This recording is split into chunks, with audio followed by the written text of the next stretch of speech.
35. How the maps help. Now that I have presented the maps of the progressive insight and of the vipassana jhanas, I will reiterate a bit about how they help and why I went to all that trouble. I will try to do this in chronological sequence and tie it in with what has been said in Part 1. Remember Part 1? I hope so. The maps tell you clearly what you are looking for and explain precisely why you are looking for it, how that insight helps, and how that insight provides the grounds for what follows. The same thing could be said of the concentration maps. If the stages of insight didn't tend to bring up all sorts of unusual raptures and produce such a wide range of potentially destabilizing emotional side effects, there would not be so much need for the maps. You could simply tell people to increase their perceptual abilities until they awakened, and they would likely have few difficulties in doing so by properly applying the techniques. However, the insight stages do tend to cause these sorts of effects, so the maps are very useful for keeping people on track in the face of them. Remember the chapter called The 7 Factors of Awakening when I mentioned that the first factor was mindfulness, and that this was really good for sorting out what is mind and what is body, and when each is and isn't there? That is because the first insight you are looking for, the one that allows you to see more deeply, is stage 1, mind and body. Get it? This stuff is not random or arbitrary. It is all clearly laid out in a way that helps and fits with reality. In other words, the order is significant and worth respecting. Remember how I said in that chapter that we should try to experience the intentions that precede actions and thoughts, as well as the mental impressions or consciousness that follows all sensations? That is the key to understanding in stage 2, cause and effect. Thus, mindfulness is the first factor of awakening because it leads directly to the first 2 classic insights into the truth of what is going on. If you want insight into something, then looking precisely into that aspect of things is the best way to acquire that insight. Once we have directly experienced these 2 insights, then the 3 characteristics begin to become obvious in stage 3, which is exactly why the next factor of awakening is called investigation of the truth, i.e., 3 characteristics. The 7 factors of awakening and the insight maps tell you exactly what you are trying to understand and why. You will not be able to directly understand the 3 characteristics without first being able to distinguish what is mind and what is body and the relationship between them. Without understanding the 3 characteristics, regardless of what you call them, you will not be able to advance. The Buddha laid it all out step by step.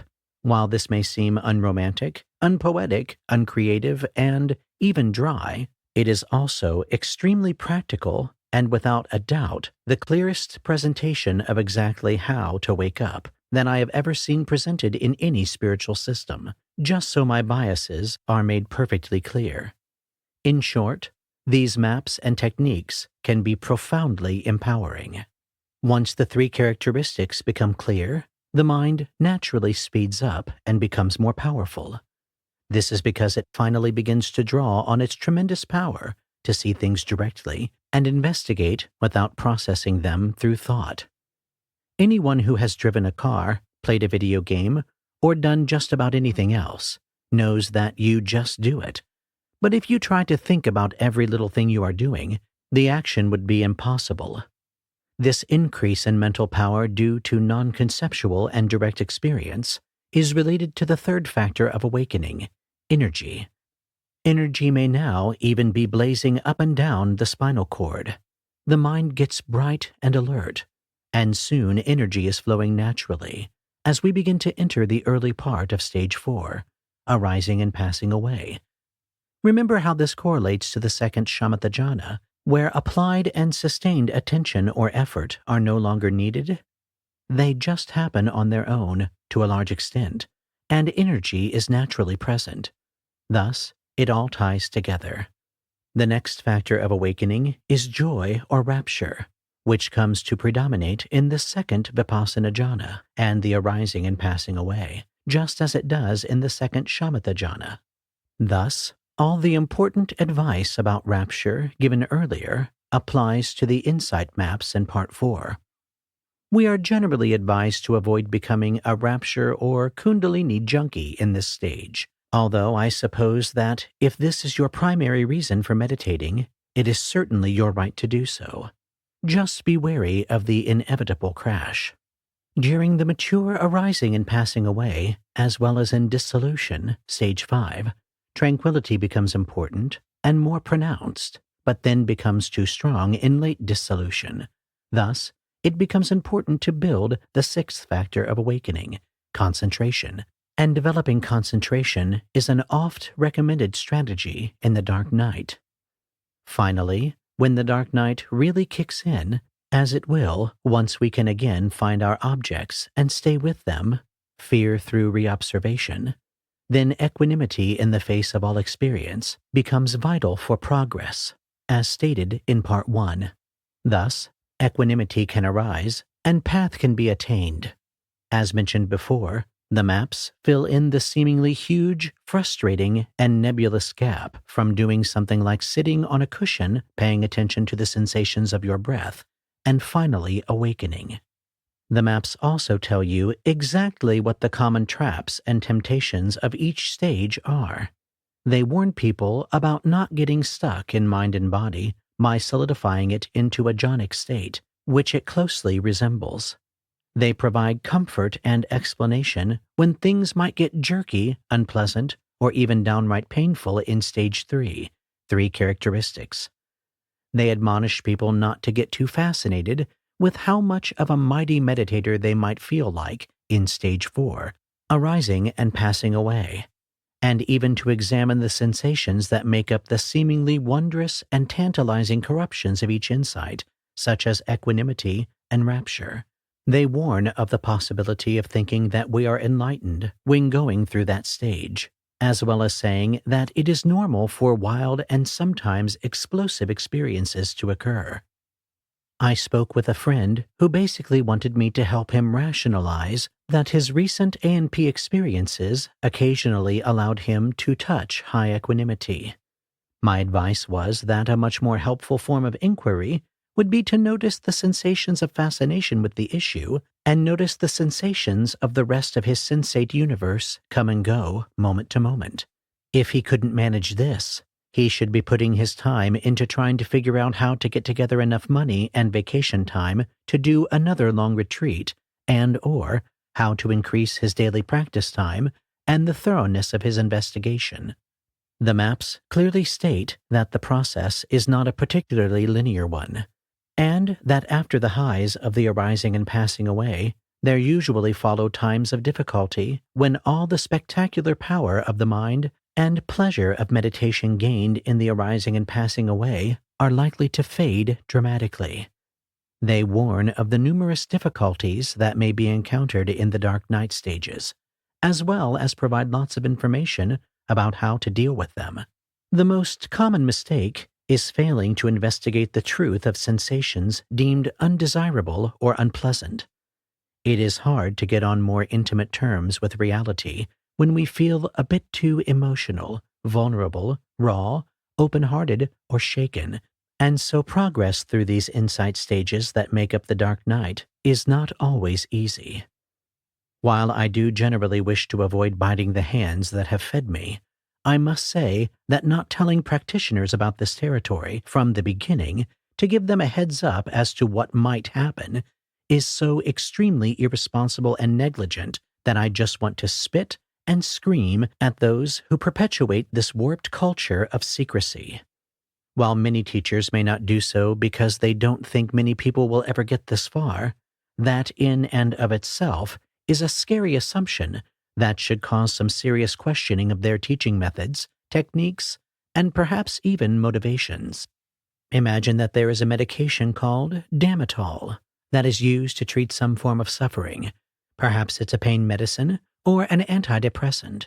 However, in a subset of patients, its long-term use is known to cause pronounced anxiety, paranoia, depression, apathy, micropsychotic episodes, a pervasive sense of primal frustration, pronounced lack of perspective on relationships, reduced libido, feelings of dissatisfaction with worldly affairs, and exacerbation of personality disorders, all of which can lead to markedly reduced social and occupational functioning. Imagine that these side effects are known to persist, sometimes months and even years after someone stops taking the medication, with occasional flare-ups and relapses, with the only effective treatment being to restart the meds, perhaps increase the dose, add supportive care and counseling, and hope that these side effects pass quickly with little damage. Now imagine that you are living in the dark days of paternalistic medicine, during which doctors prescribe these practices without fully disclosing the potential side effects, despite being fully aware of them. Imagine that drug companies are not required to disclose known side effects. Does anything in this scenario make you even a bit uncomfortable? I should hope so. Let's say, for the sake of argument, that I am a fanatic who is blowing this way out of proportion. Let's assume that Damitol only causes these effects in 1 out of every 10,000 patients. Would you have these side effects included on a little piece of paper that comes in the bottle? Let's say it's 1 in 100. At what point does it become absurd that those doctors and drug companies are being allowed to get away with this? Unfortunately, I must admit that I do not know the exact odds of these side effects happening to you. I do know firsthand that they happen, and that if you cross the ANP, you are likely to run into at least some of them. These side effects are no fantasy. When they show up, they are as real and powerful as if some dangerous drug had seriously skewed your neurochemistry, and I often wonder if that might be something like what happens. Thus, it seems only fair to have the same standards that we apply with such pronounced zeal and fervent litigation to drug companies and doctors also apply to meditation teachers and Dharma books. For reasons unknown to me, this book is the first one I know of to spell out all of these things explicitly in language that everyone should be able to understand, so that you can go into meditation having been fully informed of the risks and benefits, and thus make informed decisions about your own practice. In the spirit of professionalism, I call on others who promote the Dharma to immediately adopt a similarly high standard of open disclosure of risks, benefits, and alternatives for their own work. These maps point out that people might get stuck for a little while in equanimity if they do not investigate even the sensations that make up equanimity: peace, relief, space, ease, clarity, expectation, confidence, and so on. The models, presented later, also go into detail about what does and does not actually happen at each stage of awakening, though this aspect of the maps is much more controversial than the maps of the progress of insight. Thus, the maps at their best inform the meditator in clear and systematic ways exactly what to do, what to look for, why, and exactly how not to screw up at each stage. They are no substitute for clear practice and investigation of the sensations that make up our experience, and they are poor aids for those who refuse to heed them and follow their advice. As I keep repeating, they can also be used as a basis for useless and even harmful competition between gung-ho meditators with insecurity issues and insufficient training in morality. It can, and has been argued convincingly, that we certainly don't need to know these maps at all if we practice well. Despite the dangers of competition and hyper-intellectualization, the maps still have tremendous value when used as they were intended to be used. Still, give a poor rice farmer basic vipassana instructions and watch them practice well, gain insights, and run rings around some affluent intellectual Westerner with the maps who can't follow basic instructions and instead hyper-analyzes everything but the sensate phenomena they are supposed to be investigating. Just saying. One other very valid criticism of the maps, as I mentioned already, is that people are often very susceptible to suggestion, called scripting. Describing these stages can cause people to report having experienced something that resembles what the maps describe. Bill Hamilton's favorite example was that if you mentioned that some stages of meditation involved an itch in our elbow, there is no stage that I know of that does, by the way, then suddenly everyone would start reporting lots of elbow itching. The part of the maps that deals with the emotional side effects is notorious for causing this kind of mimicry. For example, it is basically impossible to sort out what is just fear and what is inside stage 6, fear, based upon the presence of fear alone, as fear is a very common emotion. The aspect of the maps that deals with unusual raptures, both physical and mental, is less suggestible, and is a more reliable indicator of the stage of practice. However, the fundamental increases and shifts in perceptual thresholds are extremely hard to fake, particularly if you have access to a map that goes into the extensive details presented here. Shifts in perceptual thresholds are the most reliable markers on the path of insight, the gold standard by which these stages are defined. For example, if you recently saw very fine vibrations that changed frequency with the breath, then had a big zap through, spaced out for a while, now feel paranoid, and notice some relatively steady, shamanic drumbeat-like pulse that quickly leads to chaotic, edgy vibrations with complex harmonics, that is very likely the insight stage of fear.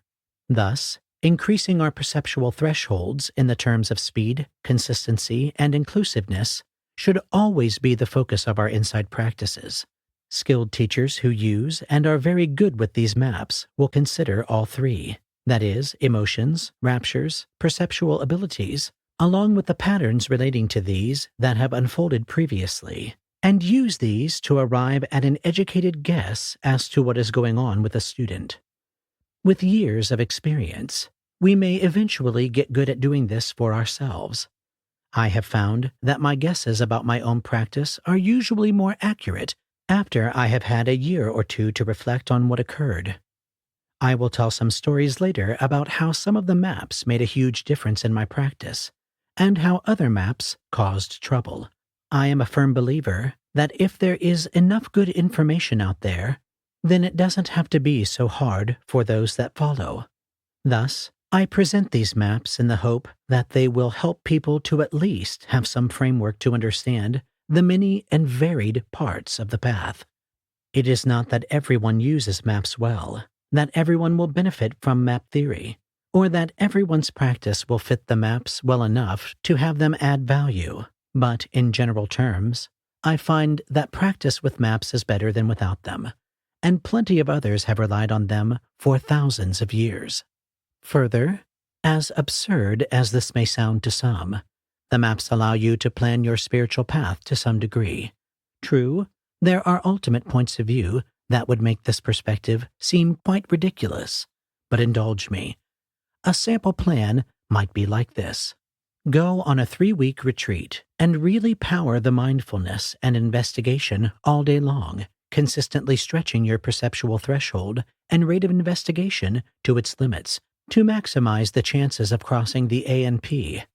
It is not that hard to cross the ANP, even with imbalanced effort, so don't worry about it. Remember not to be freaked out by the strange raptures around the ANP. Note, a 2 to 3 month retreat will give you a great shot at stream entry if you are ready to practice and able to follow simple instructions. So if you are at that level, go for it. Once you have crossed the ANP, dark night stuff will come bubbling up soon enough, and the choice to deal with this on or off retreat will depend on how much time you can devote to retreats and how much intensity you can stand. My vote tends to be for retreat if you can take the heat, but not everyone can the first time around, and not everyone can easily spare the time. On the other hand, that dark night might just be a cakewalk for you.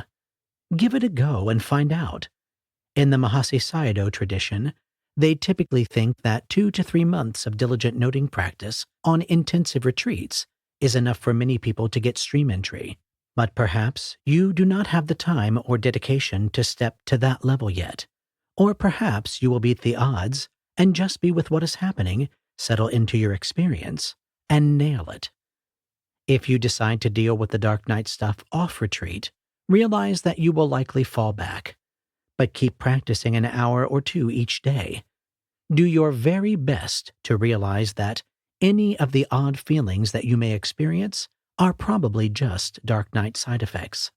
Try to imitate normal life as best you can, and avoid rash decisions such as sudden and difficult-to-reverse renunciation of things you will want later.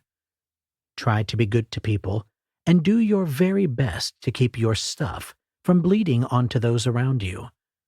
Find ways to honor and deal with your stuff that don't involve projecting it out onto other people or making a mess of your life. If on retreat, or the next time you can go on retreat, just keep practicing as consistently and accurately as you can, and avoid indulging in the content of your stuff at all costs. Put worldly concerns behind you for that period and investigate bare sensations with acceptance and courage. Practice equanimity regarding whatever arises, but be wary of indifference or apathy. This is not always as easy as it sounds, but for some, it could be strangely easy nonetheless. Once the weight lifts, just keep sitting or walking or whatever with no sense of special effort, but keep up gentle, ordinary, and consistent attention to the open, flowing field of awareness, with gentle emphasis on the three characteristics of the full field of experience, of space, and what is in it. After really getting into high equanimity, stream entry should arise soon enough. But if it doesn't, repeat the above until it does. From this point, you are in there, and progress of some kind is now inevitable. This first finger hold on ultimate reality is extremely important, as without it, you can wander far and wide and get nowhere. Advice for what to do next is given later. In this way of thinking, there are only about 5 stages, and they are relatively easy to identify. The first is before you get any sort of strong concentration, and the advice is to get your momentary concentration stronger through good, present-centered insight technique. The second is the first vipassana jhana, which involves staying with your objects, getting faster and more precise, and working through basic hindrances. The third is when things get cooking, the ANP, the second vipassana jhana, which is usually obvious. The fourth is the dark night, which is also usually obvious. The fifth is equanimity, which, though usually obvious, can be confused with the ANP. The instructions basically are to continue practicing with some awareness of the standard traps of each stage, and let your attention get broader as each new jhana requires. Memorize this basic 5-stage framework and the standard advice for each basic stage, and you will be a stronger, more independent, competent, and empowered practitioner.